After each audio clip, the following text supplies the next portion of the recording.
Assalamualaikum warahmatullahi wabarakatuh. Alhamdulillahilladzi qad akhraja nata'ijal fikri li arbabil hijab wa qata'an min sama'il aqli kulla hijabi min sahabil jahl. Asyhadu an la ilaha illallah wahdahu la syarika lah wa asyhadu anna sayyidana Muhammadan abduhu wa rasuluh la nabiyya ba'dah. Allahumma salli wa sallim ala sayyidina wa habibina wa syafi'ina wa maulana Muhammad wa ala alihi wa sahbihi ajma'in, amma ba'd. Qala Allah ta'ala fi kitabihil karim, a'udzu billahi minasy syaithanir rajim, bismillahirrahmanirrahim. Ya ayyuhalladzina amanu kutiba alaikumus syiyam kama kutiba alal ladzina min qablikum la'allakum tattaqun.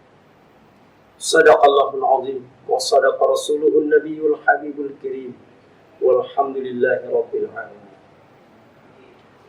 Hadirin pemirsa Channel TV Komisi Dakwah Majelis Ulama Indonesia Provinsi DKI Jakarta yang dimuliakan Allah Subhanahu wa taala. Para ulama membagi ibadah puasa menjadi 3 jenjang sesuai dengan pelaksanaan ibadah puasa itu sendiri. Jenjang yang pertama disebut dengan Shaumun Jasadiyah, yaitu tanggal 1 dan tanggal 10.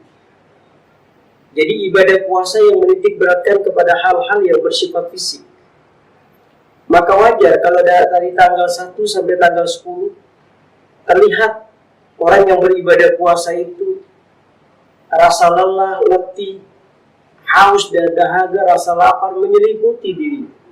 Karena memang dia sedang beradaptasi. Yang tadinya makan, tadi tidak makan. Yang tadinya minum, jadi tidak minum. Makanya jenjang itu disebut dengan Shaumun Jasadiyah, di mana seseorang sedang mempersiapkan kondisi fisiknya. Dan ini akan berlalu ketika memasuki jenjang puasa yang kedua, yang disebut dengan Shaumun Nafsaniyah. Artinya puasa bukan lagi menitik beratkan kepada hal-hal yang bersifat fisik, tapi lebih kepada bersifat psikologis. Karena yang kita puasakan pada jenjang ini, yaitu tanggal 10 dan tanggal 20 adalah bukan lagi secara fisik, tetapi secara psikologi. Yang kita puasakan adalah pendengaran kita, penglihatan kita, hati kita.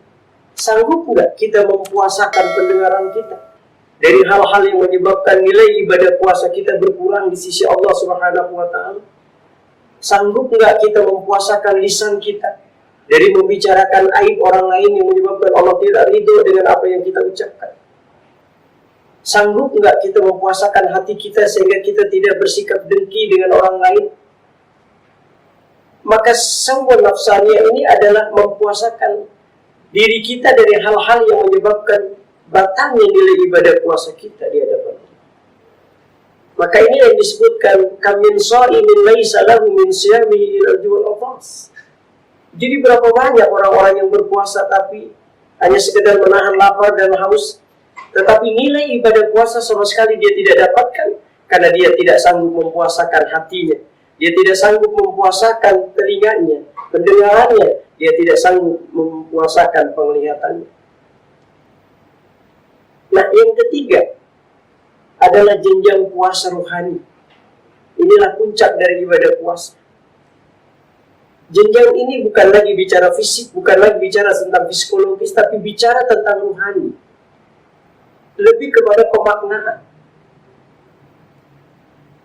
Yang kita bicarakan pada jenjang ini adalah esensi dari ibadah puasa yang kita laksanakan selama 30 hari.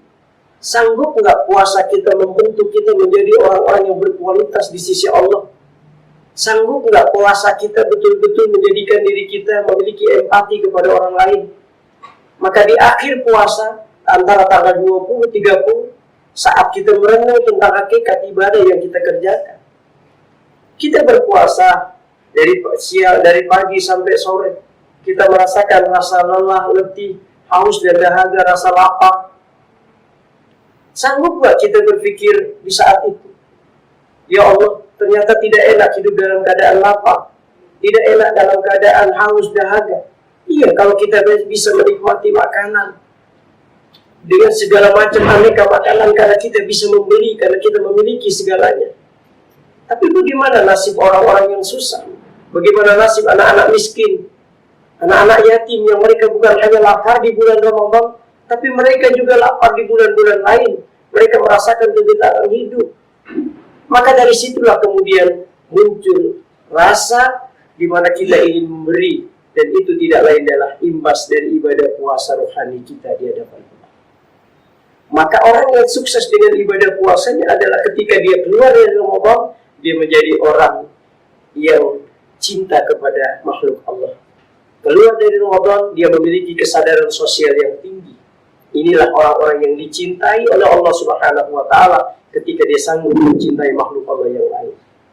Maka dalam satu riwayat Rasulullah Shallallahu Alaihi Wasallam, ketika beliau bersama dengan para sahabat beliau kemudian mengatakan, tahukah kalian orang yang begitu dicintai oleh Allah, yang kecintaan Allah kepada hambanya yang satu ini, kalau seandainya dia meminta kepada Allah, maka tidak ada satupun permintaannya yang ditolak.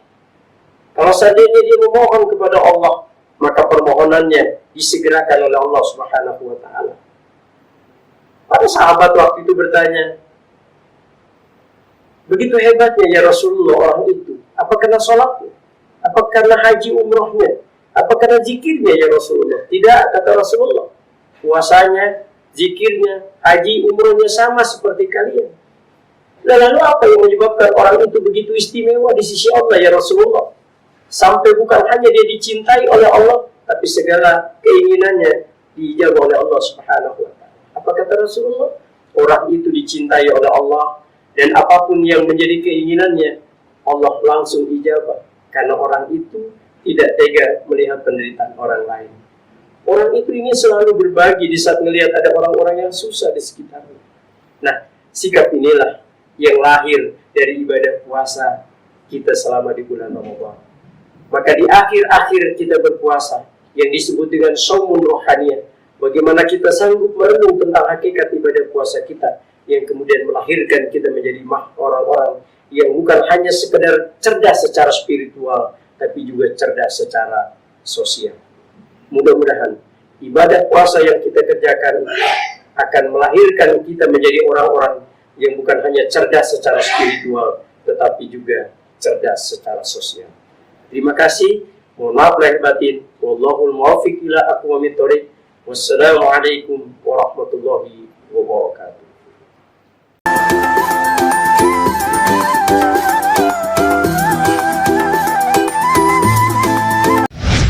Sebelum tidur renungkan amanah, alhamdulillah formula amanah. Pada siwak dan habatus sauda, jaga amanah formula amanah. Jaga amanah dengan formula amanah. Siap sikat gigi? Siap! Pertama, sikat gigi formula Sihab dengan siwak dan habatus sauda. Membentuk bulu halus, efektif membersihkan hingga ke sela-sela gigi. Sikat gigi formula Sihab dengan siwak dan habatus sauda.